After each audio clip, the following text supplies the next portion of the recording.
Where do I type it? Are we ready to go? Can you hear me? I'm ready here in Greenville. All right. Well, my name is Catherine O'Hare Rogers, and I am the Compliance Officer and Vice President of MARR. Welcome to our December meeting. I tried to be very festive for the meeting. Um, so to start off today, we have an individual that would like to talk about an opportunity for a survey. Her name is Jaclyn Johnson. Is Jaclyn on here? Well, Hi, Miss O'Hare. How are There she you? is. Good. Hi. Hi, welcome, Jackie.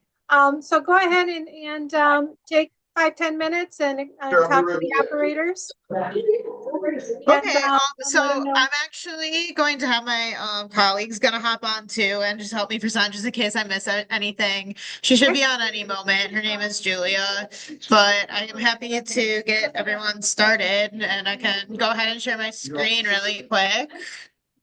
Just 1 second, if people could mute. There's a lot of feedback going on, so if you could mute your speakers, your audio, so Jaclyn can talk for now, that would be great. Go ahead.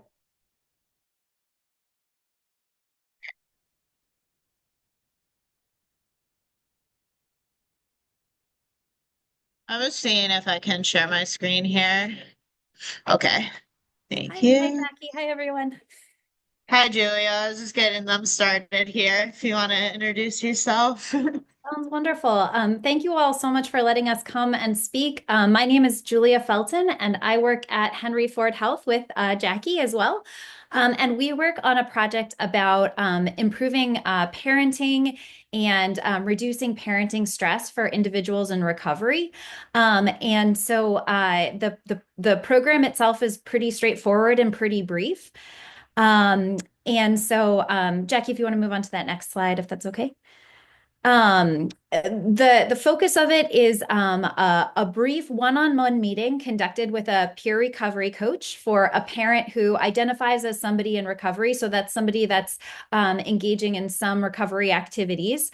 And basically, what we do is the peer and the parent discuss kind of like where they are parenting wise right now.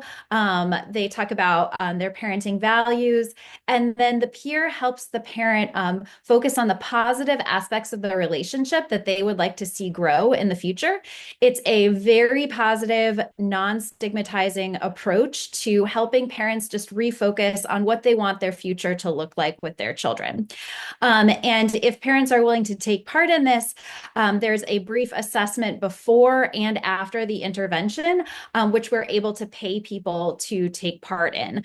This says that they receive about $70, but the actual reimbursement rate is going up to $100. So all in all, it's a couple of brief surveys and meeting with a peer for about an hour. The peer meeting can be either conducted in person if people feel more comfortable that way, or over Zoom or other kind of virtual means.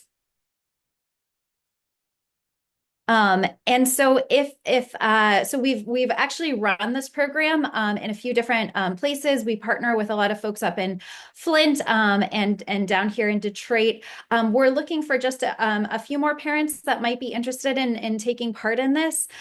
We've gotten really positive feedback thus far. Parents are really excited to have an opportunity to talk in a positive way about their relationship with their child and identify specific things that they want to have happen. So the feedback that we've gotten and the results that we've seen have been really exciting. If you work with anyone, any parent of a child between the ages of 6 and 10 that live in Michigan and might be interested in both earning a little bit of extra money for the holidays and also learning some good parenting skills and focusing on the future with their children, we would love to get connected with those folks. Like I said, we're kind of at the stage where we're trying to wrap up the project, but we have spots for a few more parents that might be interested. If this sounds good to you, you're welcome to either call or text us at the number that's on the screen, email us at parenting@hfh.org, hfhs.org, so henryfordhealthservice.org, or you can scan the QR code and that will take you straight to Jackie, who can link you up with more information. Does anyone have any questions, or is there anything else that we could tell you about our program?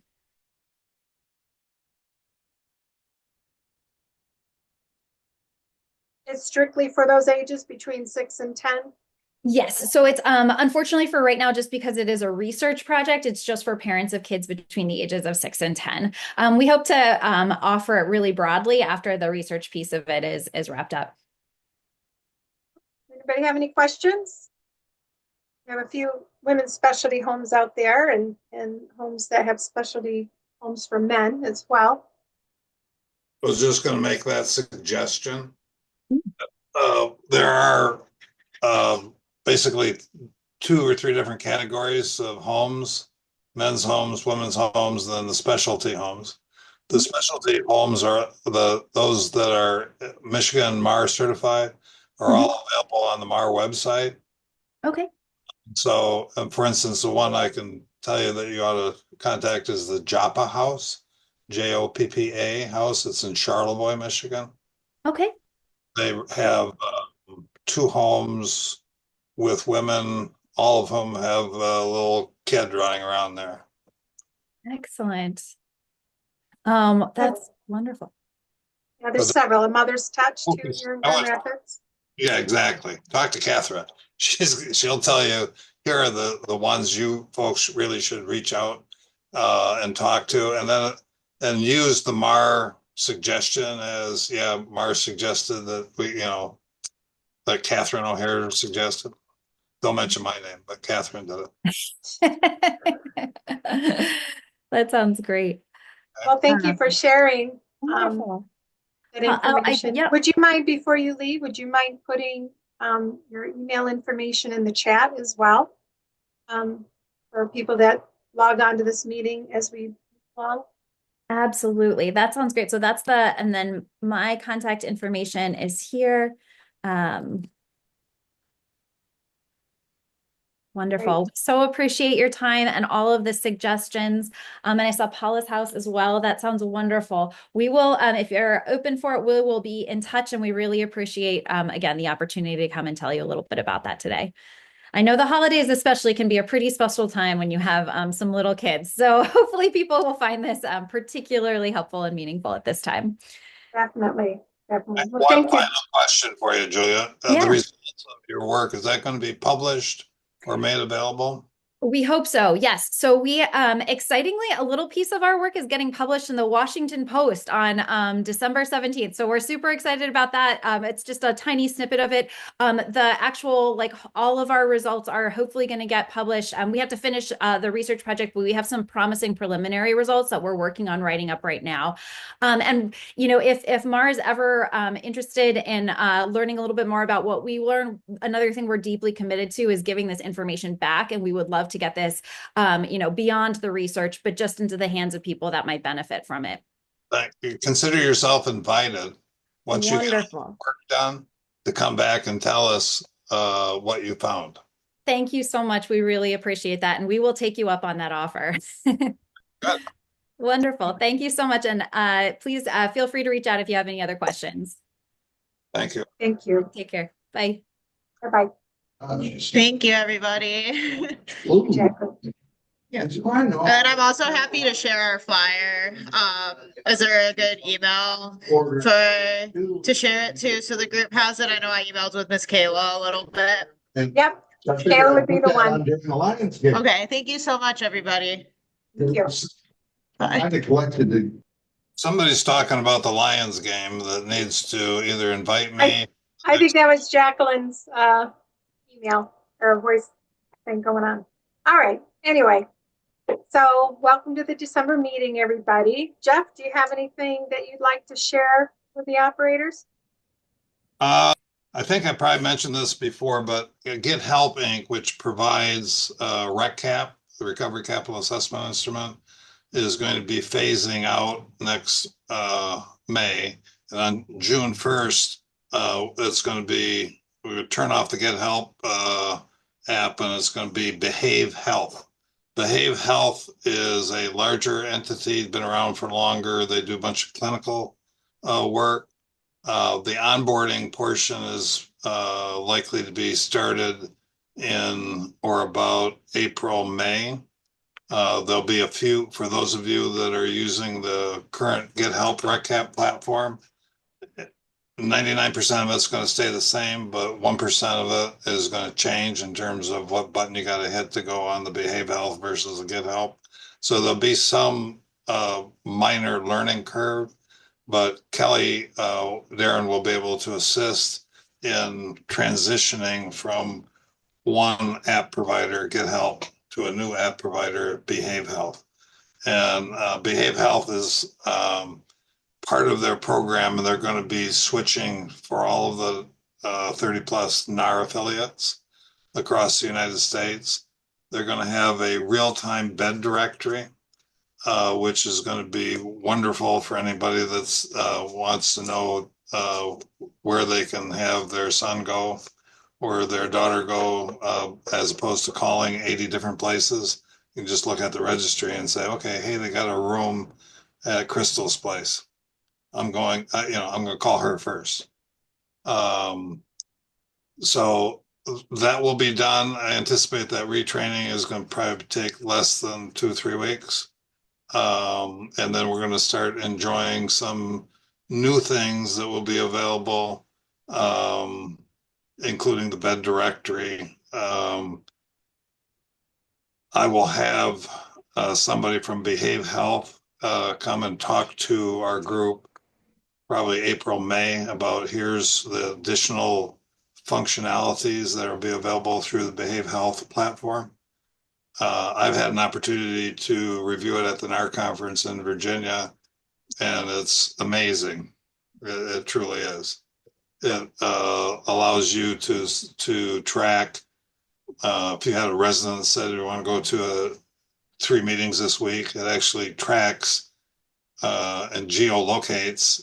Hey, Johnny's at that meeting on 12th Street, and he showed up at 6:05 p.m. and left at 6:06 p.m. Oh, gee, I got to talk to Johnny because he was only there for a minute and checked in and then split. So it has those type of tools for you. I'm excited to let our group know that it's coming. It'll take a bit of time, but next spring we'll have the rollout, and then on June the 1st, we'll have the complete switch over from Get Help to Behave Health. So that's all I've got, Catherine. Hey, on that note, I'll go with Kelly. Kelly, you want to elaborate a little bit more? Absolutely. So as Jeff shared, this is a really exciting change and improvement in system functionality. A lot of things that our operators have asked for or said, can we? At the time, we weren't able to say, we had to say not at this time. You're going to have it. You're going to have the notifications. You'll be able to message within the application. Like Jeff said, the geolocation is going to be huge because I know a lot of people wanted to be able to say, yes, definitively they were there. So just look forward to increased functionality for all of the things that you were kind of saying, hey, is this possible? Hey, can we do this? I'm really excited about it. I had the opportunity to look at the application as well. It's very well organized. It's very operator friendly. It's also able to bill meta. So that's a huge bump in the system, is to be able to do billing, especially if we move into a place where we're going to be able to bill for our recovery coaches. Which is something that, we're looking into as well to support the functionality of the RecCap system for you guys. So just hear and know that it's going to be exciting. It's going to be a lot of things that you have all asked for, and it's not that big of a change, as Jeff said. You already know the gist of what's going on. It's going to be a little bit different functionality, whereas where the button's going to be. But I think that you will be very pleasantly surprised with the functionality of the new application. So Sean, I see you have a hand up. Is that for Yeah. me? I know for the individual that spoke before you, actually, I just want to make sure I heard that correctly. Are we going to be, is there going to be like a GPS locator tracking people going to meetings? It's available for you. It's not required. Well, I would hope not. I mean, that goes against privacy, confidentiality. I mean, that would just, if I told any of the guys in my recovery houses that was happening, do you think any of them would go to meetings? I don't Well, know. the thing is, when they say they're gonna be someplace, you wanna know that they're there. Sometimes Yeah, people need to. but I have to trust. I have to trust my guys. I don't have to put a locator. I'm not their probation officer, their parole officer. How does that even begin to start treating these people with any dignity or respect? I mean, that's like so just unconstitutional. This is a government agency that is going to track people. That's No. not allowed. No, that's not it. No, no, So no. essentially, it has the Let me- ability. Let me address the issue, okay? Mhm. First of all, it's not a governmental entity. Secondly, all it is they're going to be asked to, if you want to, and you don't need to do this if you don't care to. But all that would be required of your resident is telling them, hey, when you get to your meeting, go onto your cell phone and click this thing. That's all you need to do. So There's no invasion of privacy. And if you don't want to use it, you don't need to use it. So I'm sorry, I completely missed your name, but do you go to meetings? My name is Jeff Van Treese. Jeff, do you go to any NA or AA meetings? I've gone to more AA meetings than I like to admit. I've been to some NA meetings as well. Yeah, sure. Because one of the first things that we're told is that we are under no surveillance at any time. That's one of the main principles and concepts of why AA outlasted the Oxford movement, outlasted the suffrage.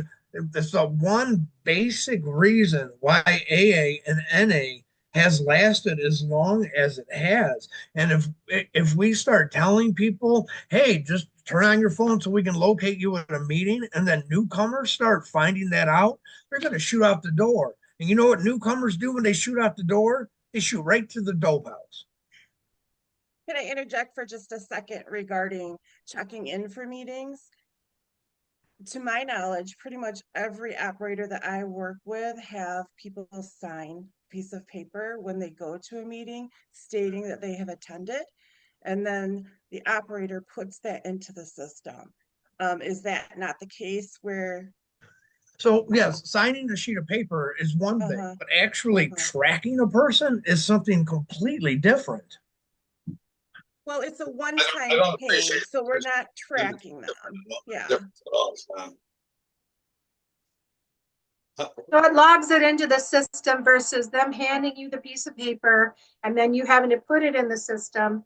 It automatically puts it in the system without having that step. Yeah, but then I heard somebody else say that, well, if he only goes to a meeting one time, that'll tell me that I need to have a talk with them.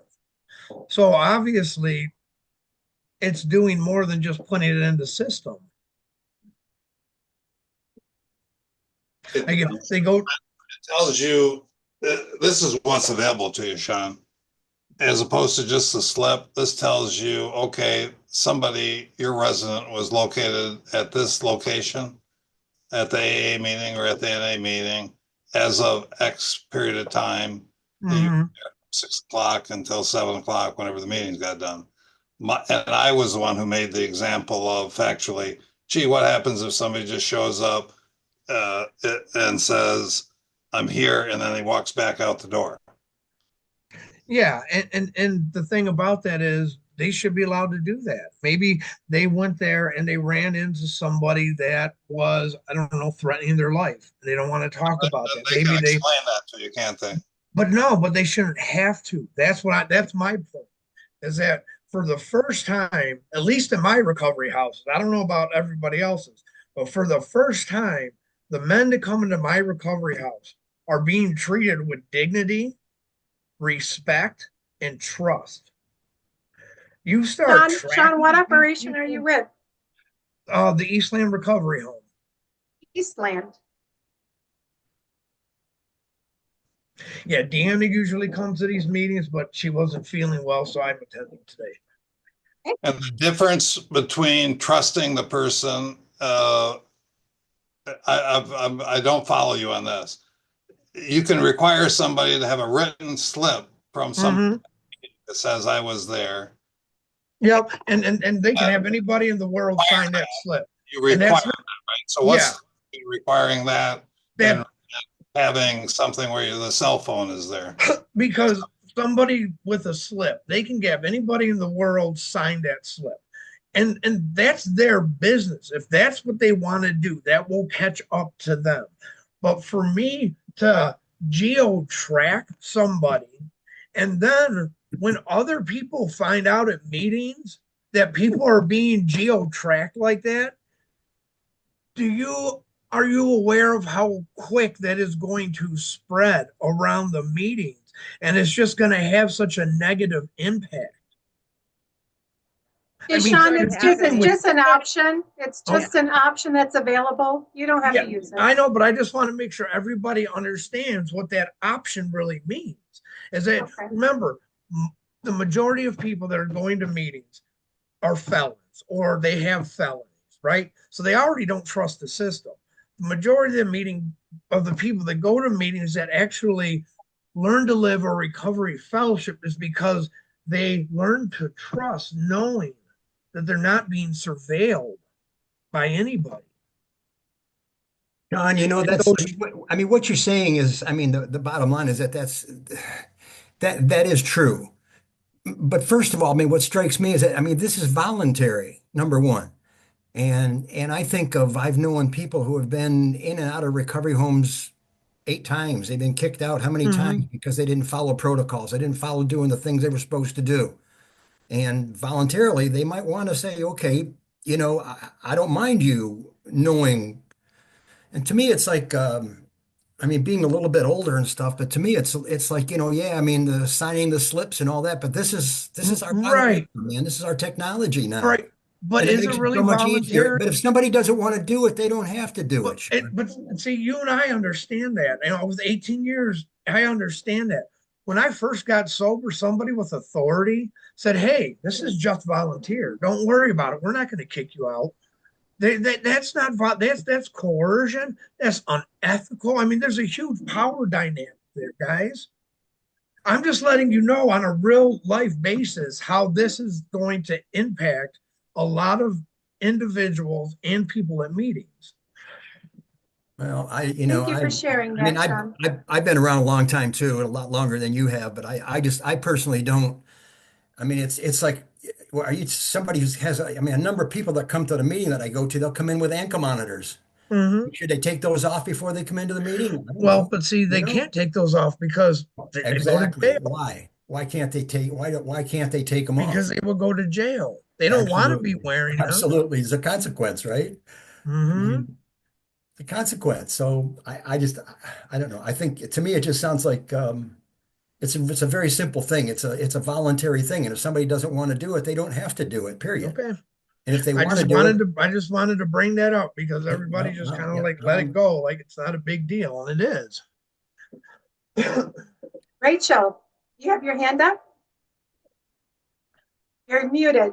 Hi, thank you. I just wanted to add to that we did use Meeting Maker for 1 year, and we have 54 recovery home clients in our program, and it was voluntary, and we have everybody from people seeking recovery on their own, and community correction clients and everything in between, and it was a voluntary option. And I want to say within 3 weeks, but definitely within the first month, everybody had opted for Meeting Maker. And we did it was kind of a trial. One of our CEOs or somebody on the board knows the developer of it.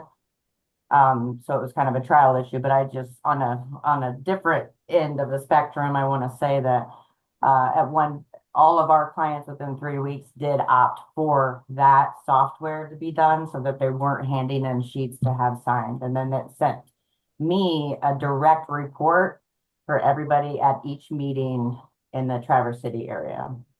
But that's all it sent me. It didn't send how long they were there. It didn't send anything like that, just that they had gone through the app, they hit present, GPS located or picked up on the fact that they were in fact at that address, and that's the only information that's sent. And it's essentially like punching in time clock. I mean, if you're going in and you're punching in, you're saying, I'm here at this time to do what I'm supposed to do. That's the only information they get. They're not going to follow you to any other location. You are selecting to push a button that says, this is where I'm at, and yes, you can place me here. So I know that it's being used countrywide for, like you said, the meeting managers, and also through Behave. I have had the request from operators to have this type of functionality. So while certainly, your concern is heard, I just kind of want to back that up with a little bit of the history of how it's been performing, and actually the functionality that it provides is just that moment of essentially clocking the time clock and saying I'm at work. So hopefully that clarifies it a little bit as well. It's nice to get the feedback from everybody though. This is what this meeting is about. So yep. Sean, appreciate your feedback on that. Great, and thank you, Rachel, for bringing up a different perspective and stuff. And because I've heard operators before as well say, hey, I wish this was available. And so again, it is voluntary and it's something that is available. The residents don't have to use it if they want to use it, but it's just nice to know that there's a different option out there for people that would like to use it. So, Kayla, come on. I can hear you now. Oh, okay, good. Spent half this meeting trying to mess with my my audio. I'm sorry, I've been having audio issues. I don't have a lot for this month. I did want to bring up again that starting January 1st, our rates will be raised to the $500 rate for like per residence. Everyone, I feel like, is on the same page with that now. I appreciate everyone in December paying in December, and everyone in January waiting until January to pay. Just continue to do that, and then we'll start off a new year. Everyone's on the same B rate, and yeah. So if anyone has any questions or anything like that, always feel free to reach out to me. But I appreciate everything you guys have done this year. We've grown a lot, and everyone's been doing great. So. Great. Well, I wanted to announce today too, our operator of the month is Crossroads Recovery, Sean Forbes.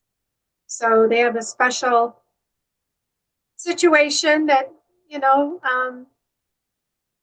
he saw that there was a need for recovery residents, certain recovery residences, otherwise they were going to be closing. And he took over and stepped up. And I think that's amazing. So, Sean, are you on here?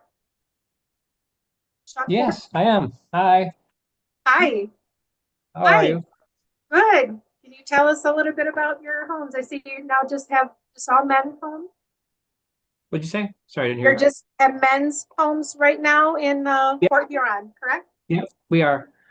We took over 7 of the recovery homes in Port Huron. I don't know if you know this, but it's a lot to run a recovery home. Yeah, so we had roughly about 45 beds, and it was a lot to get it going. And luckily there was a good predecessor there that had a pretty decent program going in the first place. After we ran them, we started off in September of last year. Since then, we've added 2 more homes. We got the MISTA loan or MISTA grant, which was interesting. It was the first grant I ever wrote, and they accepted it, which was even cooler. So we got the MISTA grant. So we have 1 house that we purchased through the MISTA grant, and hopefully another one on the way. And that's been a lot of work too. We are working with the city. We've made a great relationship with the city planning. And I think we're going to move away from buying more houses, and then we're going to work on getting ourselves a community event center. Something that's lacking in our world is anything that is fun for people in recovery.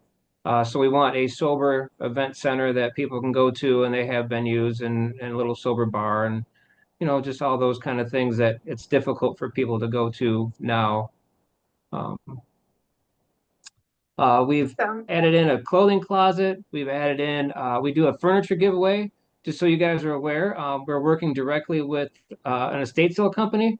I don't know if you know this, but with estate sales, a lot of times they got to do clean outs. And in those times that they're ripping all these things out of there, they have nowhere to send these things. So I'm getting dressers, tables, pretty much any kind of household furniture, any kind of kitchen stuff that you can imagine for free. We have so much of it that we have given away. I think we have 7 apartments that we have filled for people that were leaving our residence completed. We help them fill up their apartments for the first time when they first walk in, so they have something. It's a great resource. I suggest you guys maybe reach out to some of those guys. What kind of information this was through an estate? Yeah, estate sales. The people that run the estate sales, they just have a plethora of stuff. Actually, they don't know what to do with it to get rid of it. And a lot of times they're just throwing it out. Wow. Yeah. And recovery residences always need to replace furniture and upgrade things and stuff. So what a great resource. Thank you. So you're going to be opening up 10 more next year, huh? No. Well, awesome. Thank you so much. Thank you so much for stepping up and helping the individuals that were already in the home so the homes didn't close and expanding. And that's awesome that you wrote a grant and it came through for you. They say once you do that and you actually, you know, accomplish that task and you get the grant money from writing the grant, it'll be easier next time. You know, when you do that, they'll be like, oh, I know him. We worked with him. And does anybody have any questions? And I want to thank all you guys. Of course. I want to thank all you guys because this has helped me immensely. These monthly meetings definitely coming from not knowing anything about it. You guys kind of help make these things work too. So kudos to you. Yeah. I look forward to seeing your homes on Friday. Awesome. Thank you. Weather permitting, we're going to be out there. So anybody have any questions for Sean?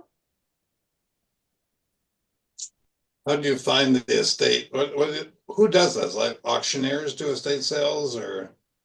No, it's actually just a husband wife. Oh, so there's a particular person in the Port Huron area that does that?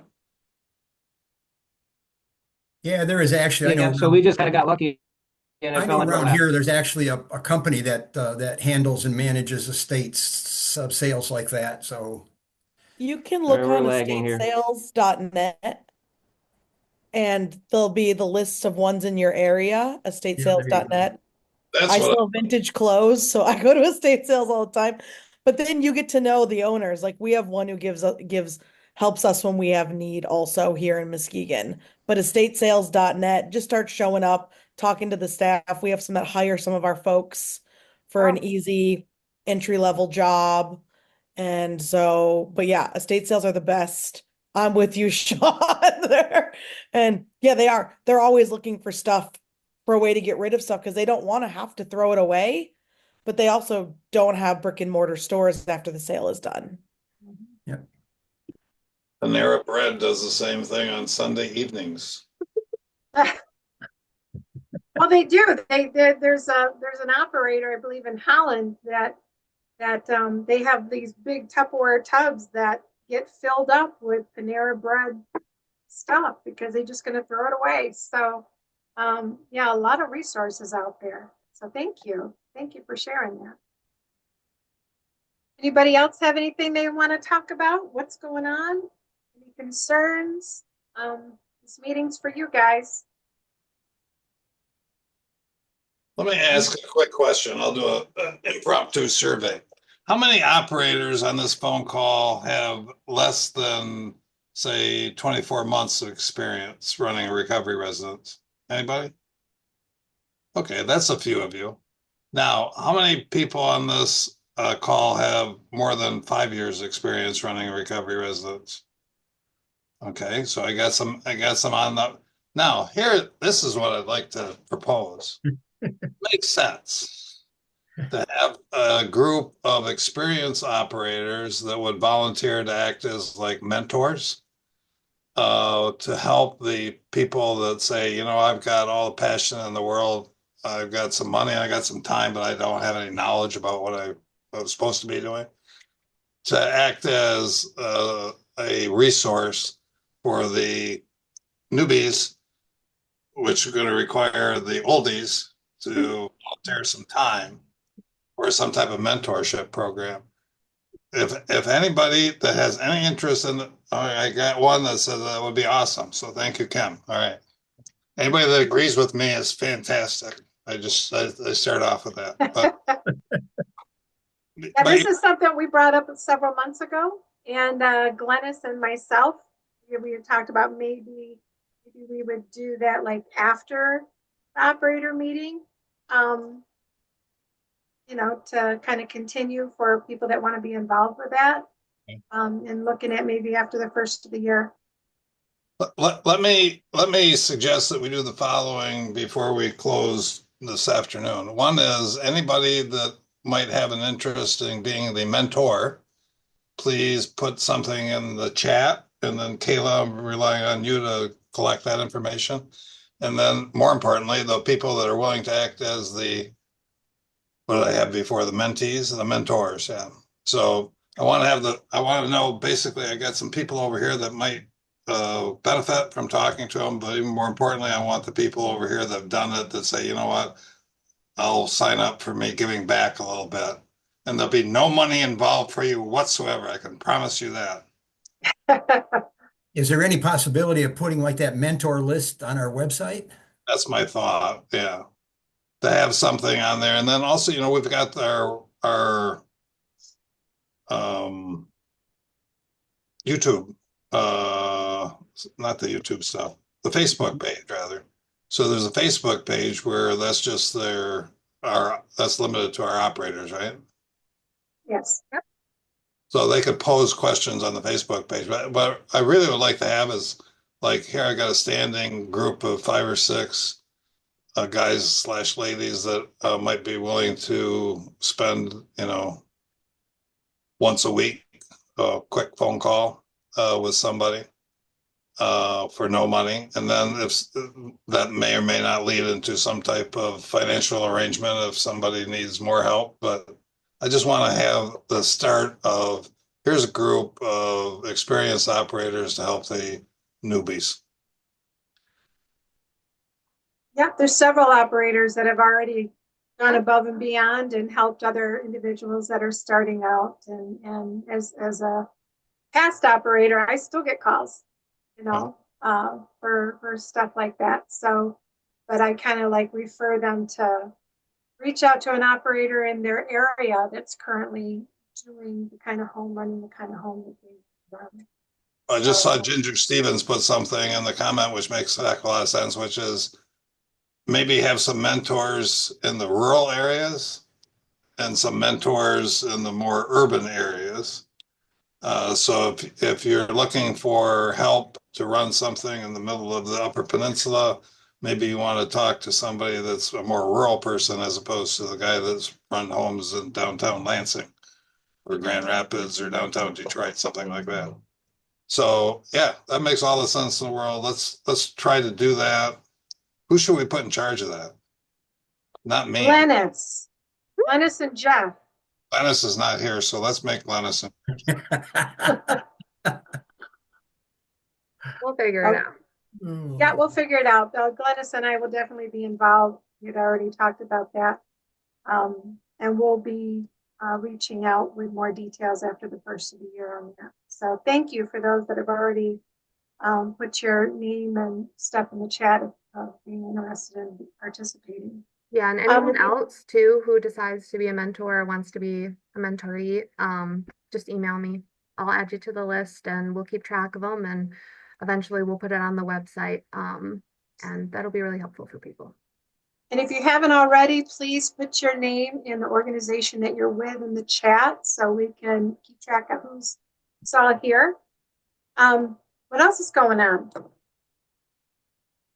Who else has anything they want to bring up? I'm going to pick a name. Yeah. No, don't have to pick my name. I'll raise my hand first. All right, Preston. I was looking my name right is at Preston. I operate Recovery Road in the Grand Rapids area with one location in Muskegon.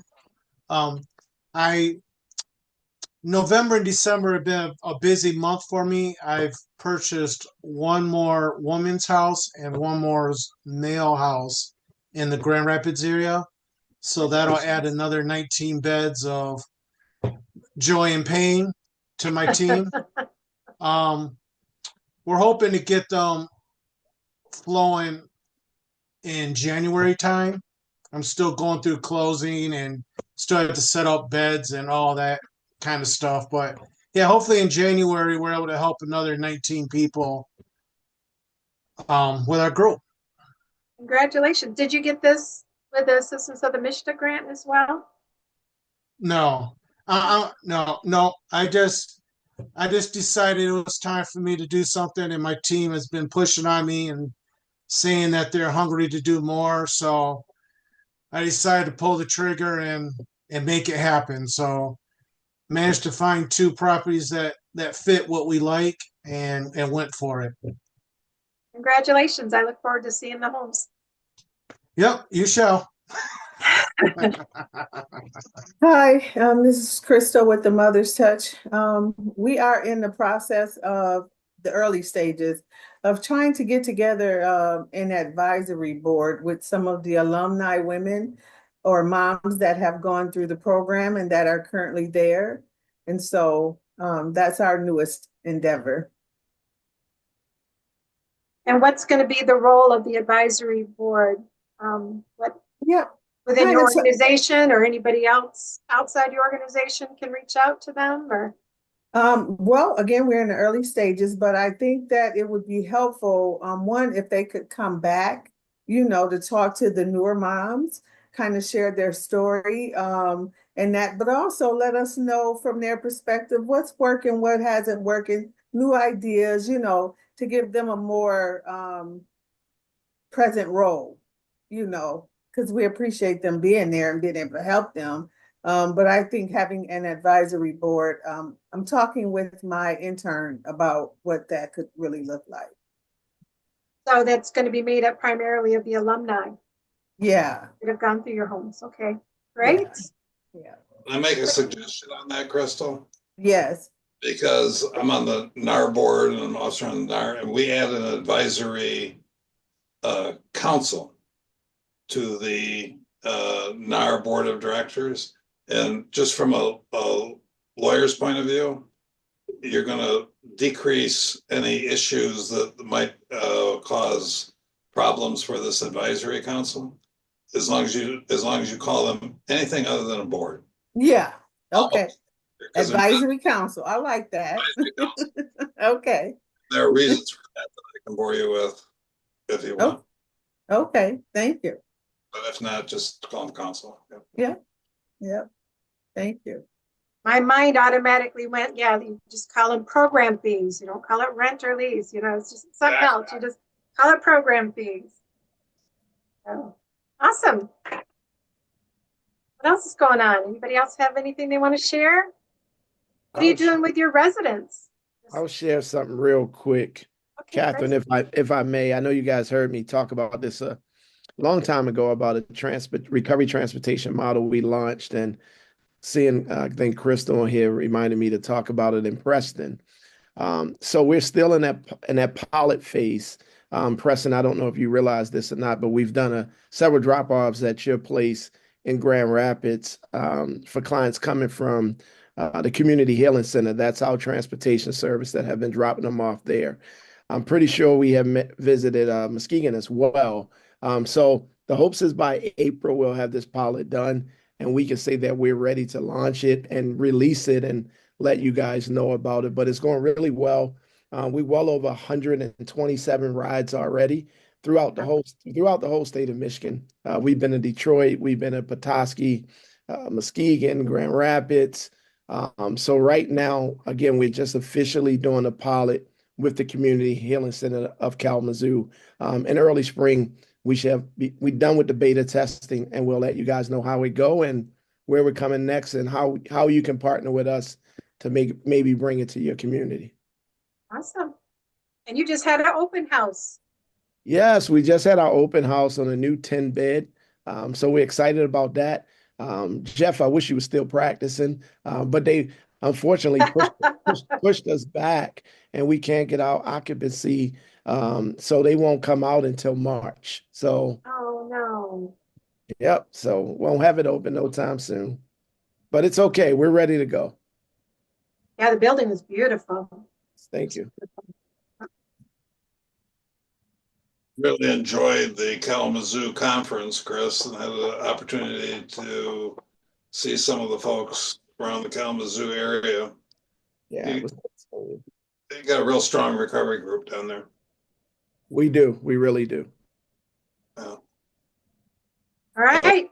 I don't know how Dom Gladstone came up with the money to get John Kelly in there last year, and then Dom is a special guy. Yeah. So I see some at Crystal wrote, we are decorating the Christmas tree and having snacks, and Alex having a holiday party next week. This is just a really difficult time for the residents. So it's a busy, busy time for, you as an operator and you have your families and stuff. But a lot of the residents, they don't have their families anymore. Their family is the people in the residence or the people at their meetings that they go to. And it can be a very challenging time.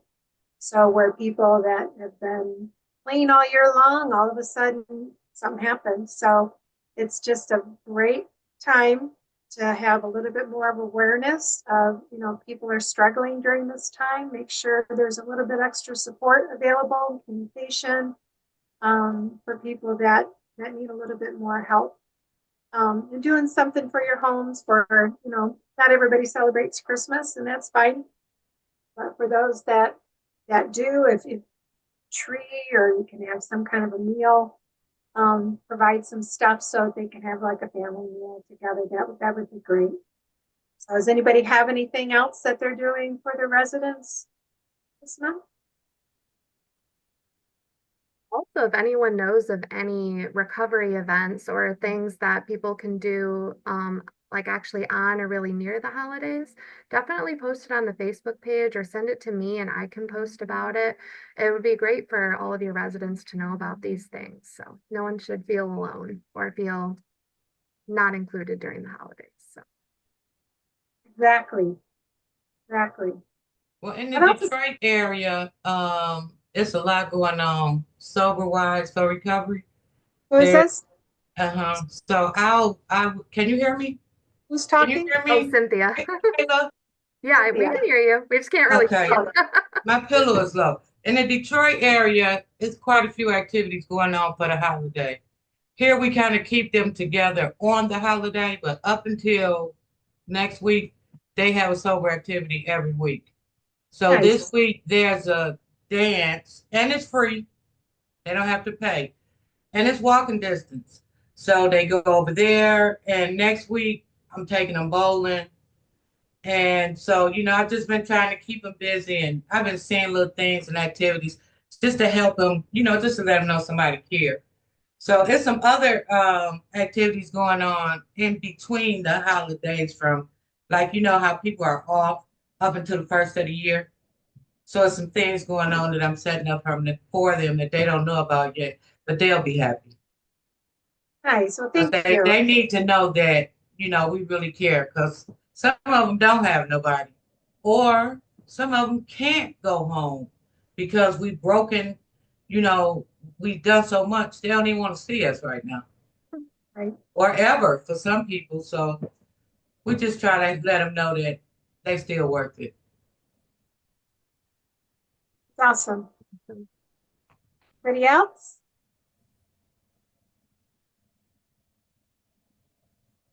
Jason, what you doing up there? What you doing for your guys? Can you hear me? Yep. So we've put up the decorations around the house, the Christmas lights, and the houses have the Christmas tree. Not real, because we made that mistake one year. Never do that again. Apparently, when you don't water the Christmas tree, it drops all the needles. That was a mess. So the guys are getting festive. We have a great group of guys in the house right now. All of them seems like there's a lot of just great harmony and cohesion. So we're planning on the guys put a budget out there and they can plan for the meal. So they're going to cook a holiday meal at each house. The community recovery center here in town is doing an elkathon, and there's going to be meetings every other hour for the holidays. And wow. Last week we were going to do flag football, but we got there was too much snow and it was too dangerous, so I called that off. But we are going to do a bowling tournament, house versus house. Call it the 2024 Super Bowl, and so that's what we have coming up here this year. And I'm talking with Boyne Mountain to see if we can do something to have the guys come out. The guys that want to try skiing or snowboarding, they can do that. Like once night skiing comes up, we can do that for one of our house meetings, hopefully at a discounted price, because it's expensive out there. So that's all through that grant that we applied for through the COSA Michigan State Police Program, and they pay for all of it. So we're just getting ready for winter too. All the snow blowers have gas and spark plugs and all that. So we just finished that. And I guess one other thing is I had a relative of mine. She started a program where she has a trained narcotic sniffing dog, and they came up to the house in October and she's going to come once a quarter and go through all of my homes and make sure that nobody has left anything behind or nobody has anything in the house. So that's been a real asset to me, because a couple months ago, I was out on the back deck talking with some guys, and somebody accidentally dropped some pills out of their pocket. And I picked it up and said, "Hey, what's this?" Come to find out it was fentanyl. And luckily, I didn't make skin to skin contact with it. But that could have been a dangerous situation. So I actually told that story to her, and she got this idea of doing that. So her and her son are going around to homes and schools, and wants to help people in recovery houses and go through and do checks. I tried to call the police up here, and they didn't want to have anything to do with that. So it worked out really well. Plus, too, I figure if we do find something that it's within our discretion to do something about it, so not necessarily having to call the police in is not necessarily a bad thing. So a lot going on, and just got back from Maui. Can you see? Stop it. I wonder why you're so tan. Oh, yeah. Gosh. Out on the boat. Yeah, the beach. Yeah. Life is that's good. awesome. Yeah, life is real good. One thing that my late husband and I did as operators is we had a few homes here and there, and so we would have, like, the home one year we had, decorate the front door of the house, however you want, and then we went around and chose a winner, and the home that won got a pizza party, and we did that with individual homes too. The guys, they could each put a bunch of stuff in there for Christmas, and they could decorate their door to their bedroom any way they want.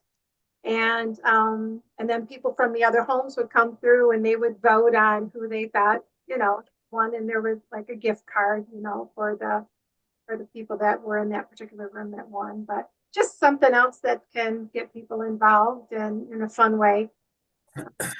So what else is going on? We got 7 more minutes. Do you have anything else you want to share? I love the communication. I love, the ideas and stuff that's been going around. Demetris from New Paths, you're just sitting there so quiet all by yourself. So I'm going to call out on you. What's going on at New Paths? You're muted. There you Actually, I was late coming in today because we're decorating this week around here at New Paths. We have clients decorating our homes, and here in our main facility, we're decorating, getting ready for our holiday party and games with our clients. They're all excited. We're excited. It's a joyful time of the year. Awesome. Great to hear. All right, Mike. See Mike from Andy's house. What's going on over there, Mike? Unmute yourself. There you go.